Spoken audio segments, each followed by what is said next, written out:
Welcome back sa ating channel. Naging mainit nga no sa pinti umano sa mundo ng social media. Tila ito nga ang nakakagimbal na balita dahil nabayaran na ni Lisa Smugs ang mga ibang general at ibang mga laspo. Dito nga natin makikita mga kaibiga na talagang meron pa rin men in uniform na talagang nababayaran ang kanilang mga prinsipyo. Talagang itong si Lisa Smugs at Kuting ng Norte ay gagawin nila ang lahat para lamang masira ang bansang Pilipinas. Well mga kaibigan, ito nga ang tila nakakalungkot na katotohanan na kahit pag-aaralan natin at titingnan natin ngayong panahon na ito ay talagang mas lalong nagmahal ang mga bilihin at wala ng aksyon itong si Kuting ng Norte sa problema ng bansang Pilipinas dahil nakatuon na lamang ito ng pansin sa kanyang mangungulimbat ng kaban at limpak-limpak na salapi ng taong bayan.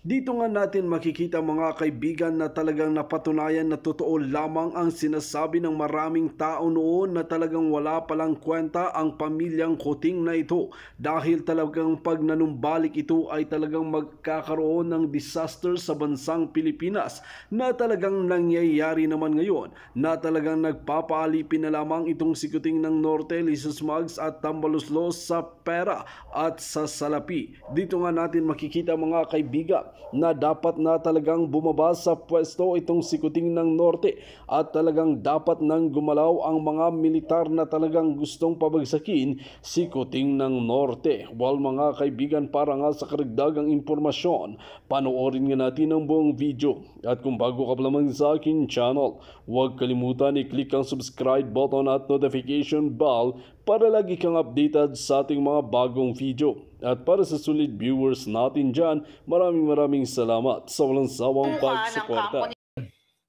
What is our topic for today, mga palangga? Shout out sa aking mga bruskong mga kapulisan at mga kasundaluhan na love ko, mapa-Amerikano man yan o mapa-Pilipino o anong lahi. We have to respect, protect, and protect mga sundalo. Okay, lalo yung mga lumalaban para sa mga bansa, iba't ibang bansa para sa katotohanan. Right, so our topic for today is what? Silent gag order sa mga polis at sundalo, minando. Okay, at kasabwat ni Lisa Tanas ay nategi boom boom na. Okay, let's talk about the tegi boom boom muna. Alright. Grabe. Mahirap sa dibdib. Okay? Hindi naman tayo masamang damo katulad nila. Di ba inulat ko sa inyo na itong si executive deputy executive secretary, di ba? Deputy Executive Secretary ni Bersamin na inilipat nga sa sa Department of sa Security Exchange and Commission bilang commissioner ay ang kwento sa kanya, siya si Hubert Guevara. Okay? I try kong maging mabait for the heck. Okay? Masakit sa dibdib, magbait-baitan sa mga taong ugat o nagdulot ng kahirapan sa atin. Ito si Mr. Guevara, okay, nategi boom boom na nga siya mga palangga. So siya ay naglalaro ng I think I forgot, but a couple of days ago or yung nangyari sa kanya, 'di ba inulat natin, wala pa siguro isang linggo, no? Wala pa isang linggo. Naglalaro siya ng football kasi sporty hanggang sa jumogsak siya. So yun, inatake sa puso, nagkaroon ng angioplasty, yun nakarating sa atin. Galing din sa mga friends niya. And I don't know, itong mga friends niya nagre-report sa akin. Baka nakikita ng friends niya kung ano yung ginagawa niya, di ba? Imagine mo, you know. Anyway, so hanggang sa na-hospital siya at binawian na nga siya ng buhay. Tao lang ako, mga palangga. Hindi ako, tawag dito, mahirap sa dibdib kasi ayoko magpakapanggap na, oh, rest in peace or maybe rest in hell, mga ganon ba? Kasi si Guevara, okay, ay isa po siya sa nakalagay sa signed affidavit ni Attorney Glenn Chong na finorward sa COMELEC na nagpapatunay na si Lisa Tanas, si Hubert Guevara, isa sa technical guys na sinasabi ni Attorney Glenn Chong, paulit-ulit dun sa speech sa Maisog at sa Liwasang Bonifacio, at itong si DICT Secretary Ivan Uy ay kasabwat ni Liza nung sila ay nakipag-usap sa Smart Magic para dayain ng eleksyon. Based yan sa affidavit ni Attorney Glenn Chong. Andun yung pangalan niya, Hubert Guevara, at sinasabi ko sa vlog, at si Ivan Uy. So anong ibig sabihin nito? Sa mga kasandaluhan, maganda topic natin mga bruskong, mga sir at mga magagandang ma'am. Okay? Magkukonek ito mamaya sa ating usapin. So ito po ay kung ito ay bigyan lang ng atensyon ng Kongreso, Senado at talagang panagutin si Kuting, at dun sa statement ni Atty. Glenn Chong, sumalinaw sa sikat ng araw na itong si Guevara ay lumabag sa, hindi lang sa batas, ay naging ugat ng kahirapan ng Pilipino, kaya nagkaletse-letse tayong lahat ngayon at isasalang na nga itong mga brusko kong palangga sa gerang hindi naman dapat mangyari. Okay? Bakit masakit sa dibdib to? Ayoko magsabi na ng mga pangit na salita sa taong patay na. Kasi wala na siyang laban. Okay? Ayoko magsalita, ayoko magmura hanggat maaari. Hindi ko siya mumurahin kasi patay na palangga, mumurahin mo pa. But pinapakita ko sa inyo yung malinaw na picture na malinaw na itong mga taong ito ay unti-unti na silang sinisingil ng kanilang mga kasalanan. Okay? Fine. Sabi, di ba lagi natin sinasabi na ang pera ay hindi makakapagligtas sa iyo. Di ba? Pero magkakapagpa-enjoy sa iyo. At least makakapag-extend ng konting buhay, siguro. Pero pag kinuha ka na, sabi ko nga, pag siningil ka na ng mga uod sa lupa, hindi ka makakaligtas. Walang superpower sa mundong ito in terms of physical, na ikaw ay immortal o ikaw ay si Iron Man o si Wonder Woman. No. Walang makakaligtas, lahat tayo. Kahit may sandata pa kayo ngayon, kahit hawak nyo pa ang mga bang, mga high-powered katulad ni Amit Chandramanni, nakasabwat din ni na pinalaya ni Satanas, wala. Kaya this season, this Friday, I think it's time for you, evil people, especially in the government, to reflect. Pero usually ganun lang naman kayo, magre-reflect kayo ng Friday, ganyan, patangkilik, anuhin natin, isabuhin natin ang ginawa ng Panginoon, yung kanyang mga sinakrispisyuhan. Tapos pagdating ng Easter Sunday, buhay na naman uli, babangon na naman uli sila sa pagnanakaw. So it's pointless. Ina to ba, siya ba yung crush ni girl, Kero-Keropi? Yes, siya yung crush ni Nag-golden hands pa nga daw sila. Statement na ni Atty. Glenn Chong. Si Atty. Glenn Chong talagang Marites 101 din. Well, you know what? Seriously speaking, na-witness ng tao, at again, paglabag yun sa konstitusyon.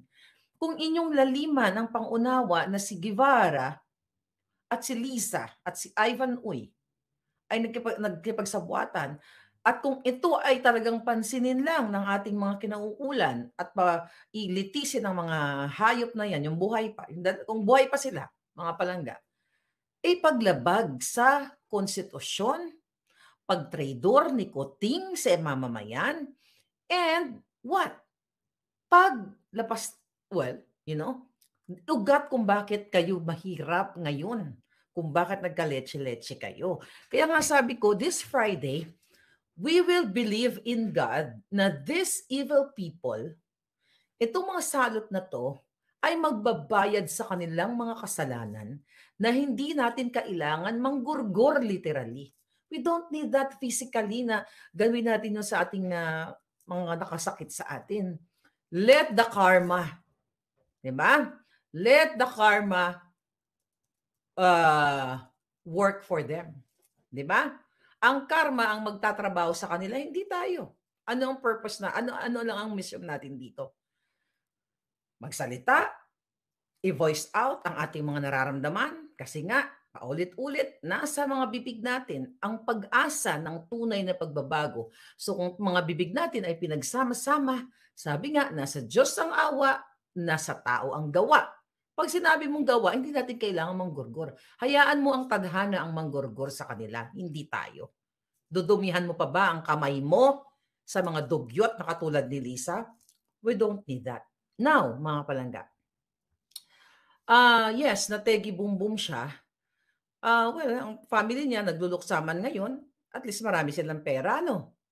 Oh, marami silang pera kasi ilang ilang buwan din si Tegi Boom sa ano, ilang buwan, ilang taon din.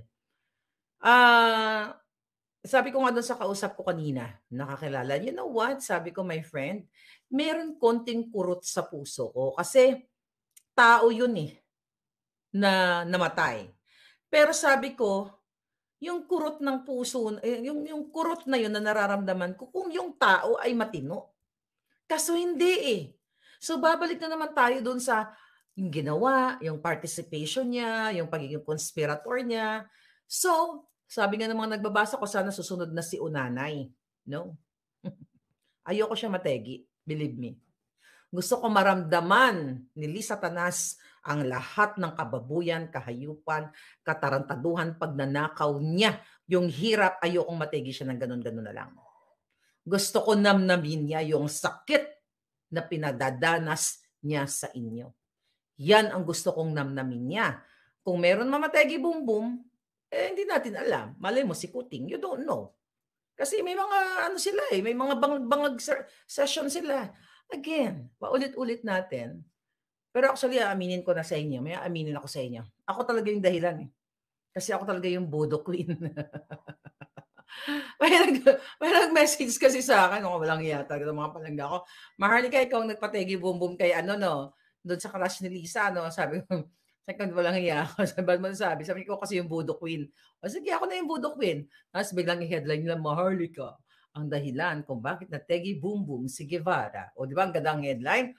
O maniwala kayo, may saltik kayo katulad ni Lisa kasi papatunayan niyo yan sa korte kung ako ba talaga ay may power of voodoo, 'di ba? May power ako ng pangkukulam. Si Lisa Tanas ang meron 'yan.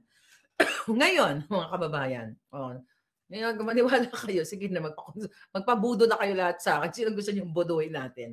Pero I believe the power of prayer. Pero you know what? Hindi ko naman pinagdasal yun si Tegi Bumbum na mategi, eh. Wala akong pinagdadasal na mategi.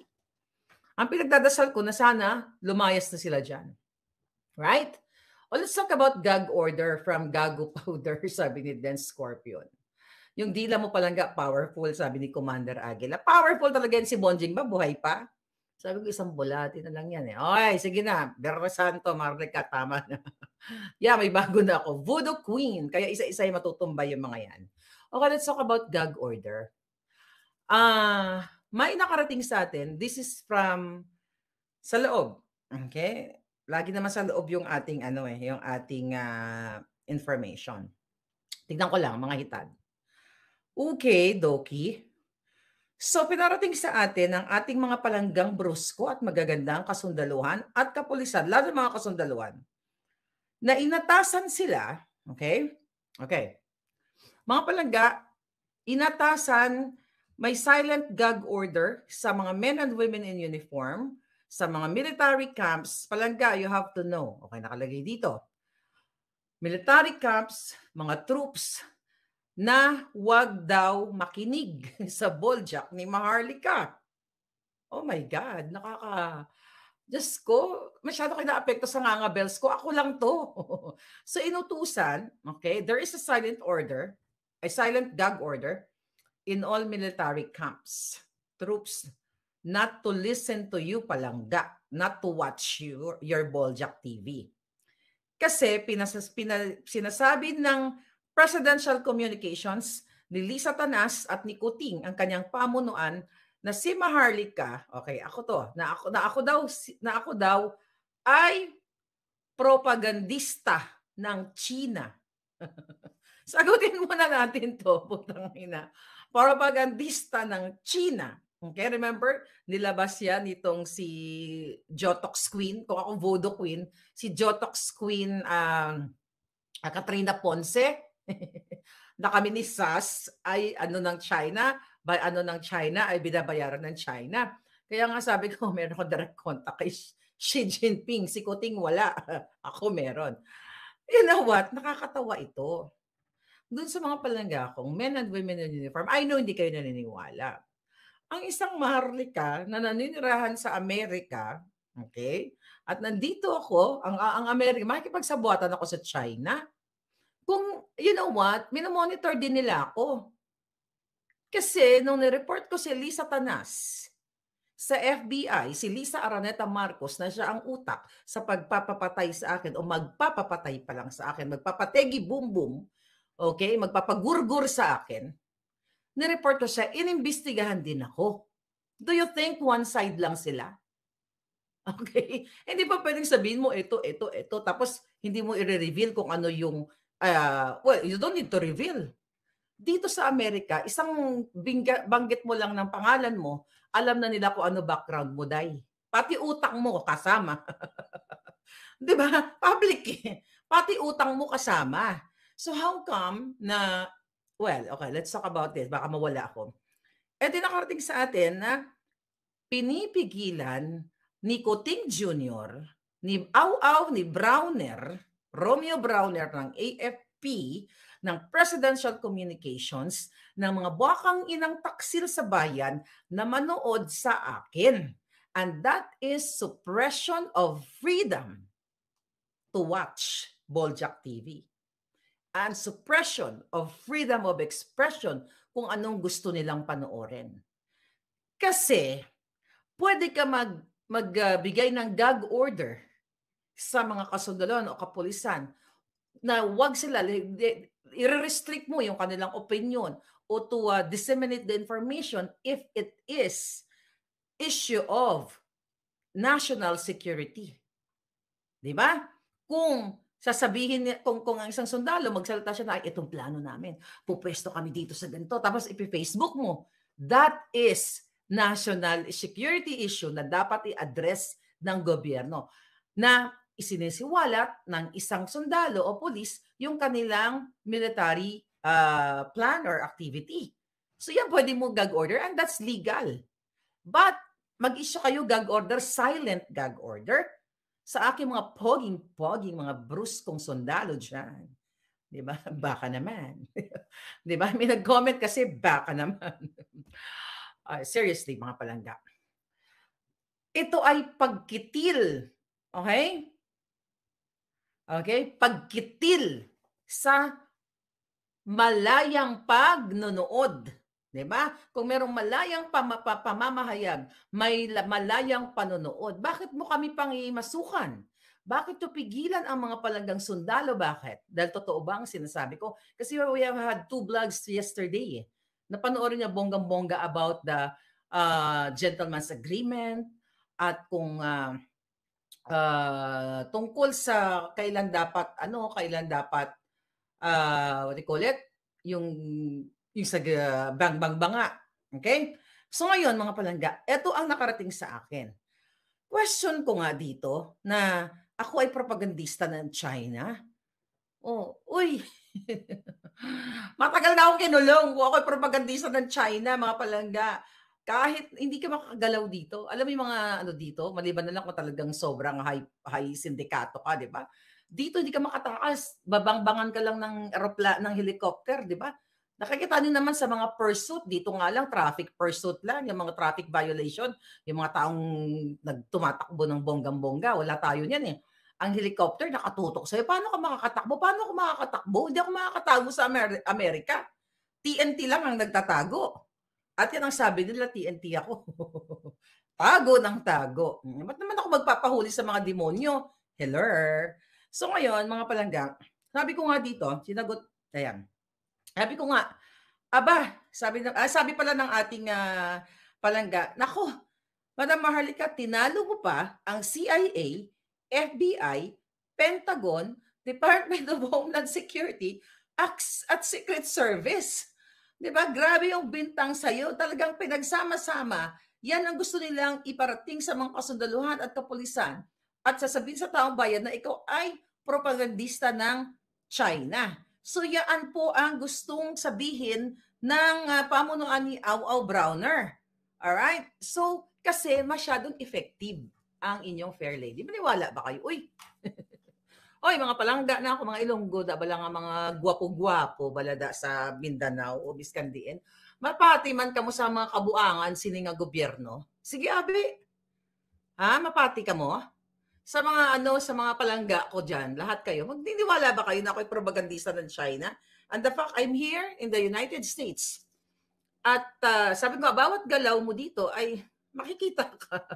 Paper trail lahat, kahit mag-cash to cash pa kayong mga palangga, madali kang ma-Julie Dete kung ikaw ay napakasobrang, "Hi, Joseph Umagap." Napakalupit naman 'yan kasi ang Amerika ay talagang inaay nila yung mga taong nagkikipagsabuatan sa mga ganyang klaseng, bintang.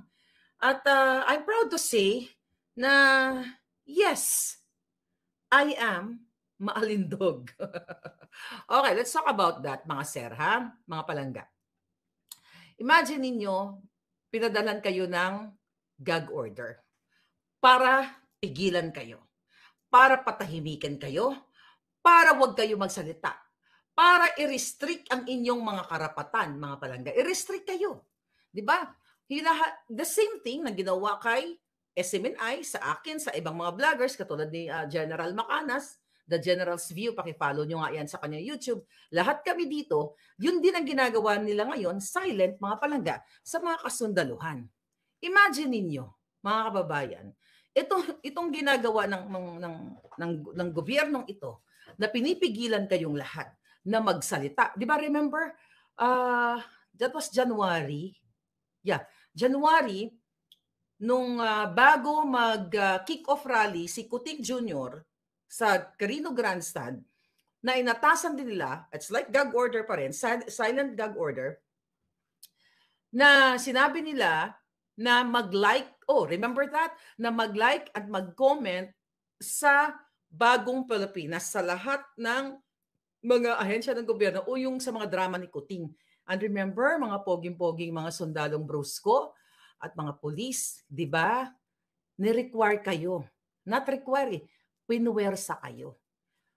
Finorced kayo na mag-like, mag-comment, mag-change ng mga pictures, profile pictures ninyo ng Bagoong Pilipinas, sabi nga nila. At yan po ay diktadorya yan. Pagdikta sa mga bagay na personal ninyo na hindi nyo dapat sundin. Kasi ang inuutos sa inyo ay walang koneksyon sa inyong trabaho.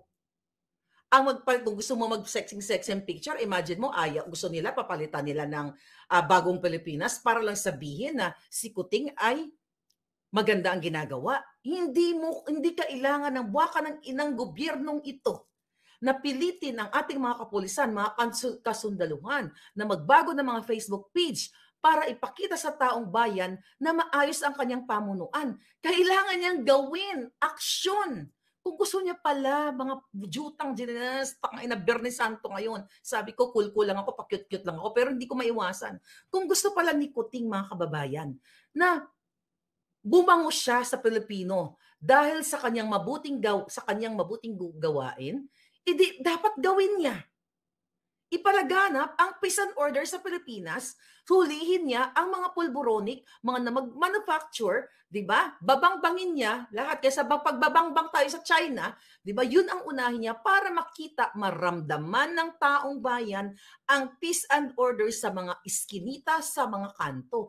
Hindi yung magpapalit mag-change ng picture profile, mag-hashtag chutubels na ang Bagong Pilipinas eklabush, hanggang social media lang, hanggang profile picture lang.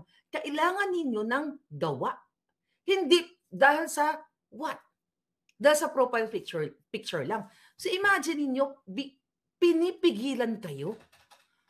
Pinipigilan kayong manood ng Boljak TV, ng Maharlika Network, ng Boljakan, sa Alindugo. Ano ibig sabihin nun? Browner o Bronner.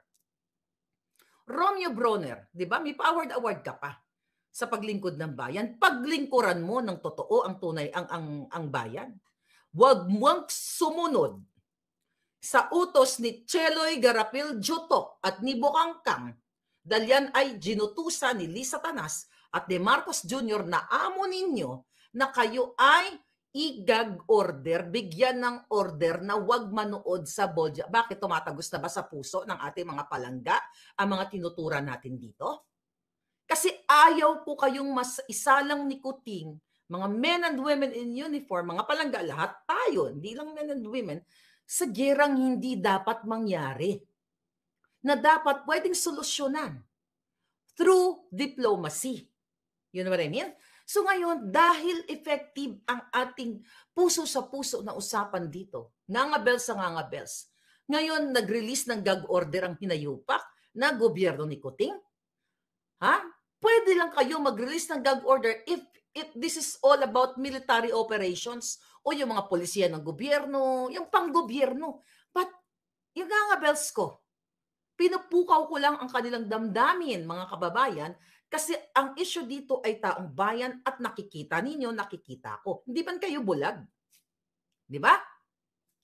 Kung ito ay usapin, dahil ang sinasabi ko dito, nag-encourage ako ng kaguluhan, mga palangga, that is the time na you will do something. But nag-encourage ba ako ng kaguluhan? Lagi kong sinasabi, speak up, speak up, speak up. It should be no pula-pula. It should be people's voice. And that is legal. At yan ay nakalagay sa Bill of Rights. Diba? Article 3, Section 4. Mga kalayaan natin, magpahayag, mag-assemble, iparating ang ating mga hindi magandang nararamdaman o nakikita sa kademonyuhan ng gobyerno. Now, pipigilan niyo sila manood. It's like kinikitil niyo sila. Indirectly, kinikitil ninyo o ginugurgur ninyo sila. Not physically, pero ako, pag sinusuppress ako ng tao at hindi ako magsalita, mga palangga, parang ginurgur na rin ako. Diba? So, yun yung sinasabi ko sa inyo, mga kababayan. So, anong magiging impact nito? Merong dissent sa loob ng sa hanay ng military and police kasi niyuyurakan mo. Putang ina ka Kuting, Lisa, Tanas, lahat kayo. Niyuyurakan niyo ang karapatan, ang nararamdaman, ang puso ng mga tao, mga kasundaluhan na manood sa pelikula, sa vlog na gusto nila. Balay mo, nagandahan lang sila sa akin. Hello? Di ba, mga palangga? Malay mo, hindi naman nila ako pinapakinggan yung mga pinagngangawa ko. Gusto na akong titigan yung alindog ko. You'll never know. Iba-iba kasi ang approach, o iba-iba ang mga tema ng pakiramdam natin. Totoo yun. Minsan kasi nanonood lang ako, meron akong mga pinapanood, hindi ako nakikinig, titignan ko lang yung mga view or something, o titignan ko lang yung mga bruskong mga six-packs, mga ganun. Chika boom boom. Alright? Ay, nako, mga palangga. Next president, sabi ni Felisa Sara Duterte, dapat talaga umalis na yung mga paglugmok na yan. Okay, watching from Singapore, si Mary Jean. Okay, thank you, palangga. So, kaya minsan mapapatanong ka na, di ba, may mga lumalabas yan na baka mag-withdraw ang militar, di ba? At hindi naman yan sa atin lang. It happens all over the Dito nga natin makikita mga kaibigan ang karumal-dumal nga na ginagawa sa bansang Pilipinas ni Lisa Smugs at ni Kuting ng Norte na ito. Dito natin mapapatunayan mga kaibigan na talagang hindi di umano tinatantanan ni Madam Maharlika na isiwalat ang mga katotohanan at mga kabalbalan na nangyayari sa loob mismo ng Malacanang. Kaya naman talagang nagbabalak na talaga ang matitinong mga militar at mga general na retired at talagang nasa posisyon pa na talagang sapilitang pabagsakin si Kuting ng Norte na ito dahil hindi niya na ginagampanan ang kanyang tungkulin at siya pa ang nagiging mastermind at mga protektor ng mga pulburon. Well mga kaibigan, kung kayo ang tatanungin ano ang inyong mga opinyon, just comment below sa ating comment section at ating pag-uusapan.